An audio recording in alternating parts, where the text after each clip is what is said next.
Hey guys, it's Ali. In this video, I'm going to share with you 3 tips on how to build your family tree using AncestryDNA or 23&Me.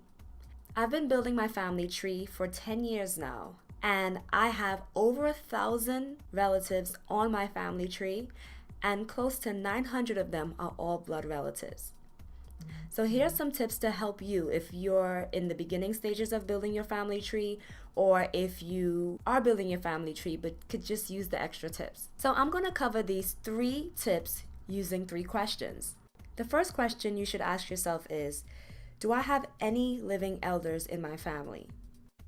If the answer is yes, start from the oldest first, test them, and take a look at their DNA relatives. Their connections are the DNA relatives on that individual side of the family. For example, if you test your maternal grandmother, that's your mother's mother, all her DNA relatives are your relatives on your mother's mother's side. Everyone else on your list are either on your mother's father's side or on your father's side of the family. If the answer is no, then test your parents to break it down some more. For example, if you're a match with someone named Christopher, look to see who you share relatives with. If he's a match with your mom, but isn't a match with your maternal grandmother, then he's your cousin on your maternal grandfather's side. Here's another example. Because my mom tested with AncestryDNA, I can know who from all of my DNA relatives are from my mom's side of the family. Everyone else is predicted to be on my dad's side. Another great tip with AncestryDNA, you'll be able to see who out of your DNA relatives have a family tree and how many members are on it. You'll need to join Ancestry's paid membership to see the tree though. If you're not an Ancestry member, you can connect with the family tree owner and ask him or her if you can have access to see it. If they accept, they can give you access by adding your Ancestry username in their family tree settings as a guest. Unfortunately, I know that there are some cases where parents and grandparents are not alive and they're not available. If that's the case, then look to see if you have any aunts or uncles that's willing to participate and be tested. If not, then you can test cousins as well. For example, if you have a cousin on your maternal side, you can test that cousin to see what relatives you have in common. And then you know that DNA cousin is your cousin on your mother's side. So there is a way to solve this even if you don't have any elders that are alive to help you with this project. Question 2. Take a look at your DNA relatives. How deep in the family tree are your connections? Look at your individual DNA relative. Is this a predicted first cousin, second cousin, third cousin, or deeper in the family tree? You need to pay attention to this to ensure you're asking the correct questions in your DNA from your DNA cousin. 23&Me predicts that my DNA match, let's call him for example O, is my second cousin. Looking at the chart, if cousin O is truly my second cousin, we'll have the same great-grandparents. When reaching out to him, I'll ask him if he knows the names of his great-grandparents. If he does, and it happens that we share great-grandparents, then he's in fact a second cousin match. In this case, 23&Me were 100% accurate. We do in fact share the same great-grandparents. His paternal grandmother and my paternal grandfather were brother and sister. I didn't need to test multiple family members to figure out this connection. Question 3. Is your last name making your family search more complicated?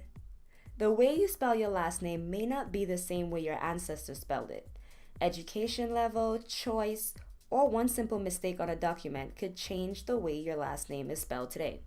For example, legend has it that my great-grandfather Christopher changed one letter in his last name so that his descendants would always be able to find each other. With that said, I have lots of third cousins and higher that spells their last name the traditional way. The difference is one letter, but don't let that one letter fool you into thinking that you might not be related. Another last name issue is among folks of African descent whose ancestors were enslaved. The slave master's name was usually adopted by a slave after he was set free, which means that many enslaved individuals shared the same last name even though they were not blood related. Let's use my last name for example. There are literally hundreds of folks with my last name in Barbados today. It's not a surprise because that's where my great-grandfather was from. Slavery ended in the English-speaking Caribbean in 1834.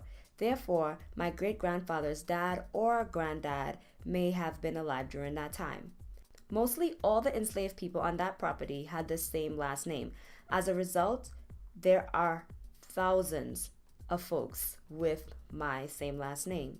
In other situations, if an enslaved person was transferred over to a different plantation, then the name of that plantation owner would be adopted for that person.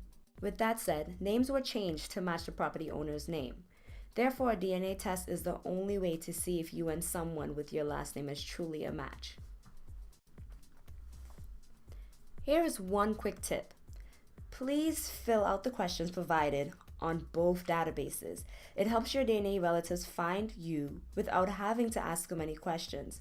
On 23&Me, please take the time to list your last names of your family and what country your grandparents are from and any other details. On AncestryDNA, please provide those details in the notes section of your profile to increase your chances for more matches as well. The more information you provide in your profile, the easier it is to have more accurate connections and add your new DNA relatives to your growing family tree.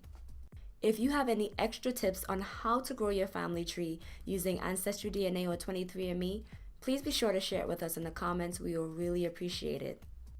Also, check the description box for more details. I have links to the DNA test, and I also have links so that you can actually get help in building your family tree. As always, I appreciate you watching. Please subscribe so that you can get more details on the latest videos, and I'll see you in the next video. Bye! Join the Carib Resource family. From $1 and up, you can support by enabling the movement to become a community of resources that benefits you and individuals around the world. Genealogy is a fascinating arena, and it's more fulfilling when affordable resources are available. This is our opportunity to work together and discover our lost family stories. Choose which level is right for you and become a Patreon today.